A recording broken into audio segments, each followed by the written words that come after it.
I really want to know what you think about the BBC describing the legendary Dambusters Raid in World War II. They made a classic film about it as infamous. Infamous, that's what they just said it was. And infamous means wicked, abominable. So basically the BBC decided that this great act of British heroism and British ingenuity, don't forget it involved the bouncing bomb, Barnes-Wallis's bouncing bomb. This raid was incredibly successful, although 53 British heroes died in that mission, and the BBC says they were involved in something that was wicked and abominable. I would say calling the Dambusters Raid infamous is in itself wicked and abominable. The BBC was deluged with complaints to its Executive Complaints Unit. It has exonerated itself after an investigation. It has apologised. It said the word was inappropriate and not right.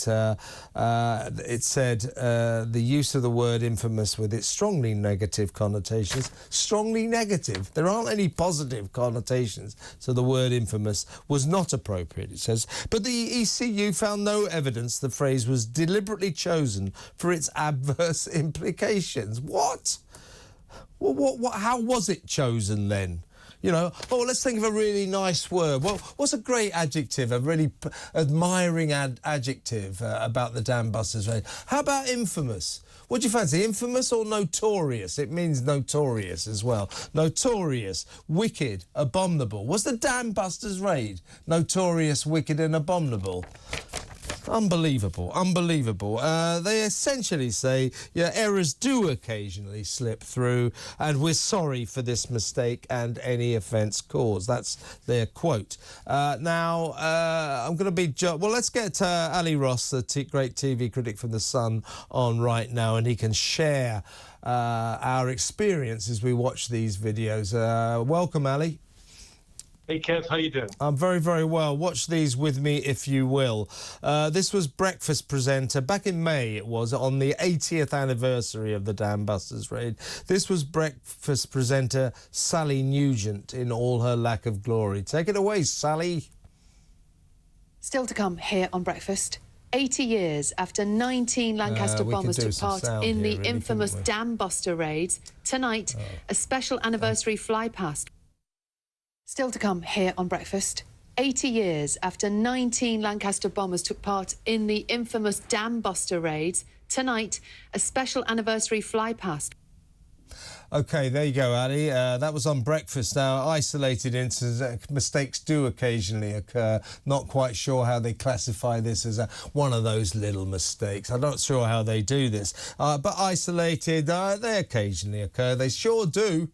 Because there's no reference in this apology to what happened later on the same day on the One Show. Take it away, Jermaine Janus.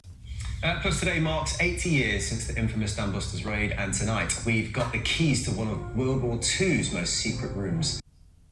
The BBC, the state broadcaster, hates Britain, doesn't it? It's unpatriotic. Unbelievable, unbelievable. Twice in the same day. They don't mention the second offence. Why would the BBC call the Dambusters Raid infamous, which means wicked, abominable, notorious?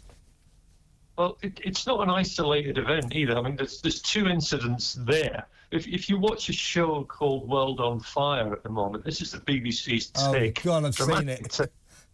On World War II, and it ended on Sunday with British troops ignoring an Indian Empire soldier because there was an injured German they had to help. It's a staggering and repulsive lengths they go to.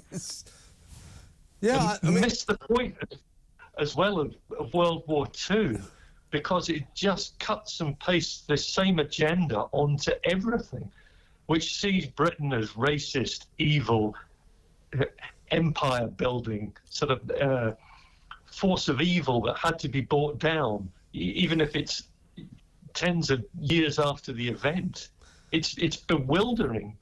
And we only lost the last Dambuster at Christmas. It was a guy called George Johnson. Imagine if you'd been watching that It's seen its heroic act described as infamous. I know. It doesn't bear thinking about, It's does not, it? and what about the descendants, the relatives, probably the sons and daughters of the heroes who took part in that raid? 53 British heroes died in that raid.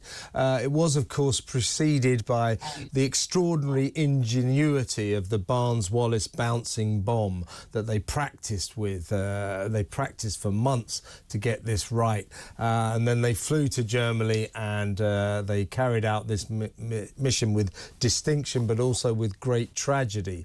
You know, what doesn't anyone at the BBC think about the descendants of those heroes, their sons, their daughters, their grandchildren? Don't they think about that when they decide that this brilliant moment in British history was infamous? They don't think about it because groupthink exists at the BBC. And whenever they make one of these mistakes or have to apologise for bias, it's always coming from exactly the same side. They never have to be apologised for being too pro-British, do they? I think the only British thing that the BBC actually has left as a sacred cow for it is the NHS. Yeah. Give or take Banksy, the NHS is the most overrated thing in this country. But it's possibly the last citadel that they've got that they'd actually defend. The rest they seem to think is up for grabs and demolition and revision, and always from exactly the same angle. Yeah.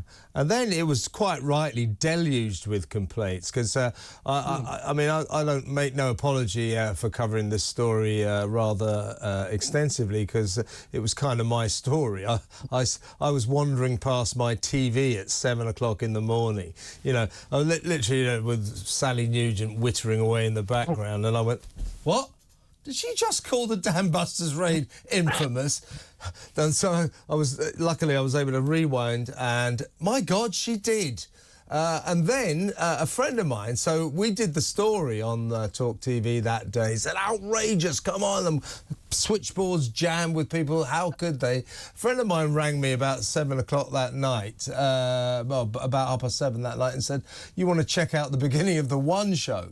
I said, what are you talking about? He said, Jermaine Janus just said the same thing. I said, no way. Anyway, I got it. Found the show, sort of recorded show version of the show, and there it was. So I say that on that day, the 80th anniversary of the Dambusters Raid, it was official BBC policy to call it infamous.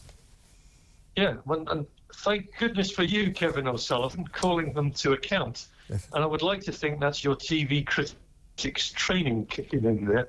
It is. Just pick up on a single word. It was. And a pattern emerged. Yeah, it was, Ali. And as a TV critic, I learned everything I know from the feet of the master yourself. Ali, go on then, what are you going to say? I will see you tomorrow, and thank you. Look forward to it, mate. Seriously, thank you very much, Ali.